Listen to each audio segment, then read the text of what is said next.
But this morning I'm not going to wake up like every casual Saturday morning. The trees have somehow forgotten to blossom this spring, and I'm staring at the dancing dust in front of my eyes, illuminated by gray light. Gray, just like all the 75 mornings before. Last time I saw his bright blue eyes, there was a little pantoray in them, telling me with a warning, nothing stays forever, girl. I could not realistically explain the premonition tangled with all those troubles on my mind. I just had a bad taste in my mouth since I saw what he's been doing, how he's been living when I was not watching over him. But I thought I can change him somehow, like everyone else before. I also knew that green did not let him get blue for a while. We believed he would win. And now, look.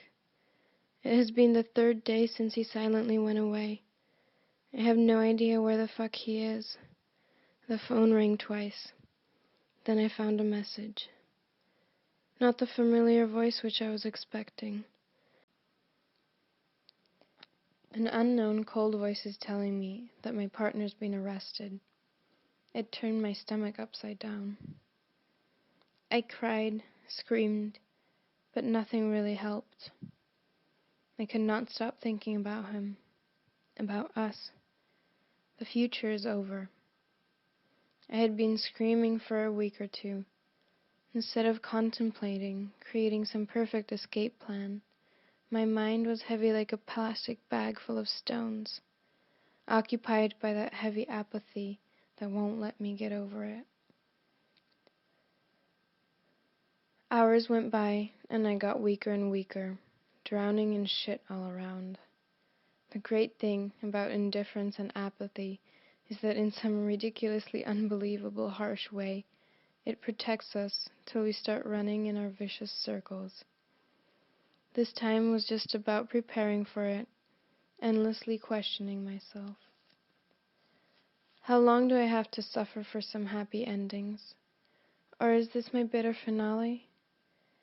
It was a really hard time for me. I stopped believing in God because I just didn't believe in love. I also thought I'll never ever fall in love again. Maybe I fall in love too easily and automatically see a bit of God in every average piece of junk, or a hero who will save me.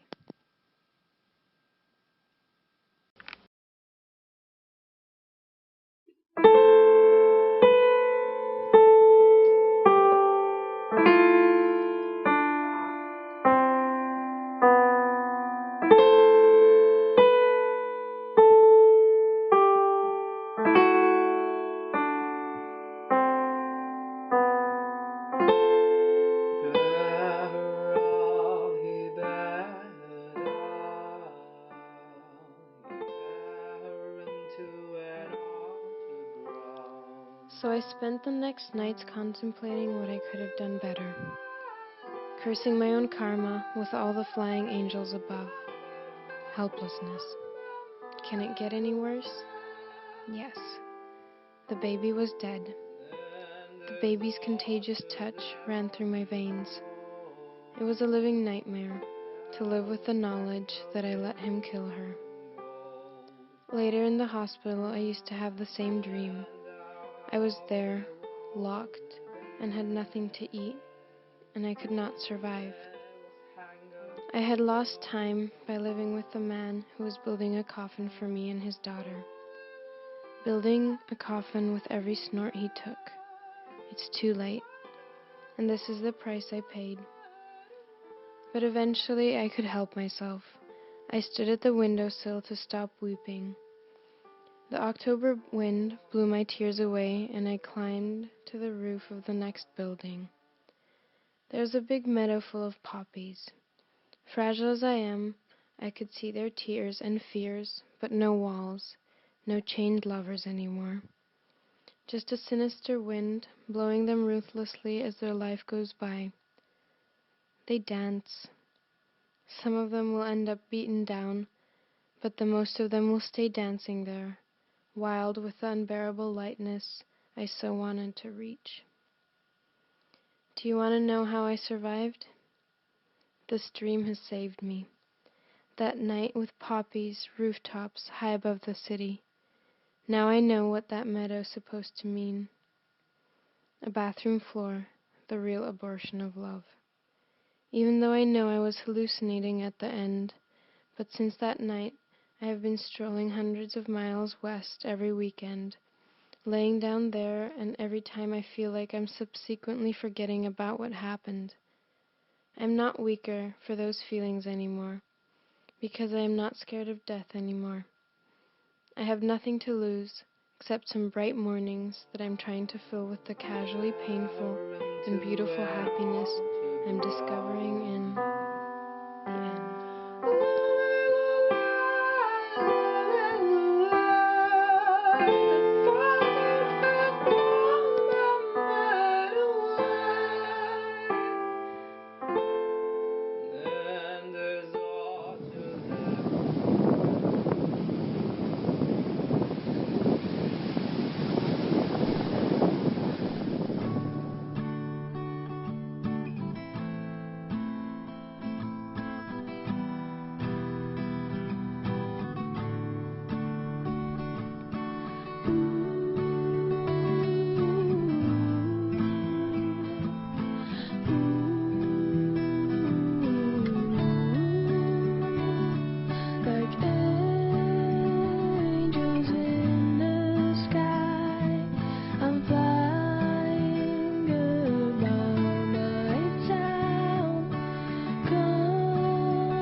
Like an airhead who still wants to fly, once he said.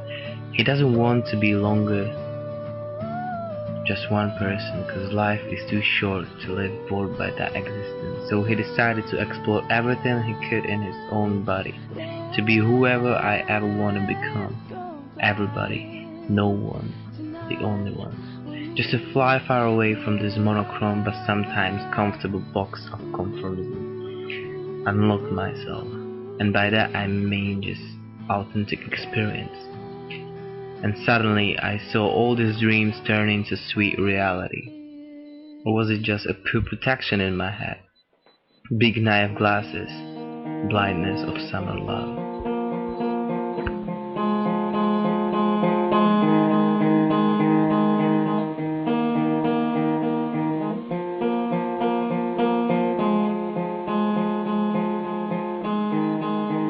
Till the black cloud has arrived.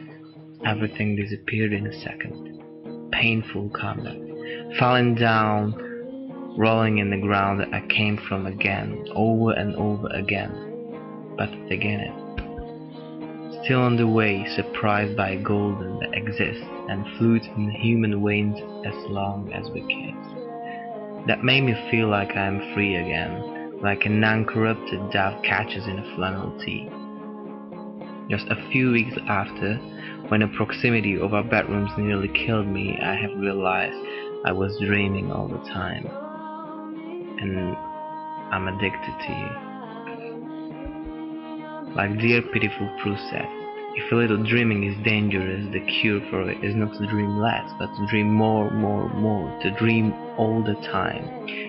Just to remember the taste of your lips. We all just want to rain in love with that angelic night after night.